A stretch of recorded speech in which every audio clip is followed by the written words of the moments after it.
Değerli basın mensupları, Ankara Kazan ilçemizde yerli ve milli savunma sanayimizin gözbebeği TUSAŞ'a maalesef 15-26'da bir terör saldırısı olmuştur.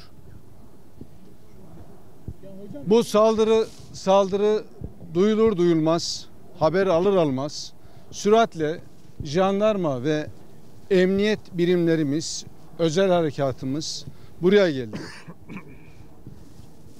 Biri kadın, biri erkek olmak üzere 2 terörist etkisiz hale getirilmiştir. Maalesef değerli arkadaşlar 4 şehidimiz bulunmakta. 14 yaralımız var. Yaralılarımızdan 3'ünün durumu ağır.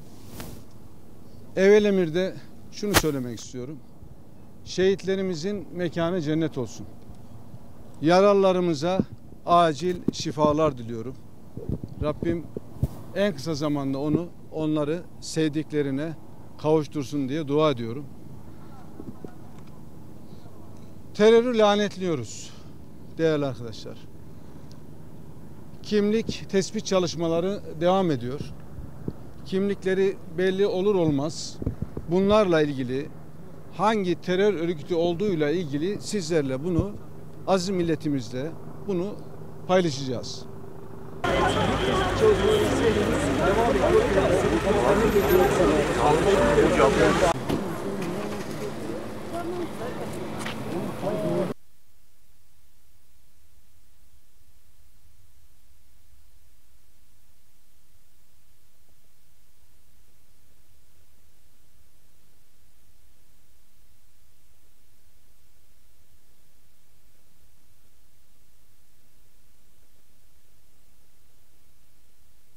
Yerkaya ile beraber Duva yerinde Savunma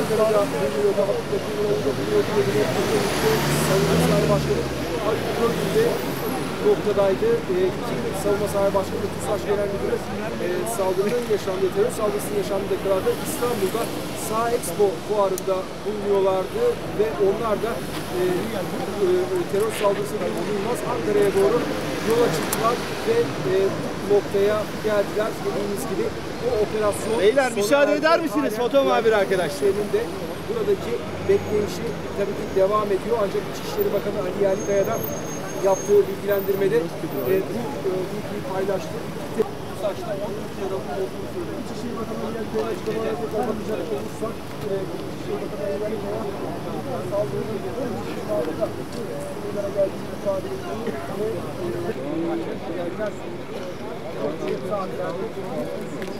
o zaman adres sayısı var.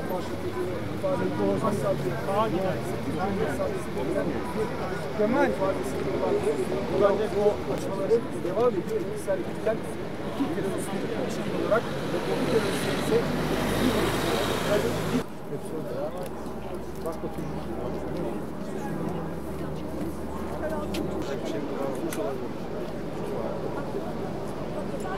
TUSAŞ'a hedef aldı teröristler, ancak o teröristler etkisiz hale getirildi ve şehitlerin yerde kalmamış oldu. Şu anda TUSAŞ'ın hemen ana nizamiye kapısının önündeyiz. Dakikalar sonra bir kontrollü bomba patlayacak.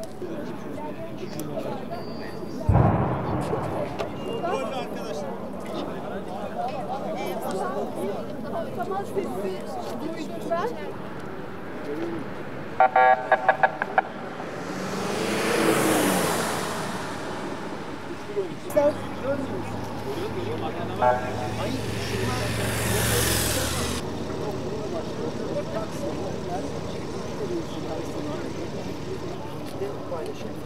Patlama sesleri zaman zaman gelmeye devam ediyor. Tabii burada endişeye sebep oldu ama o patlama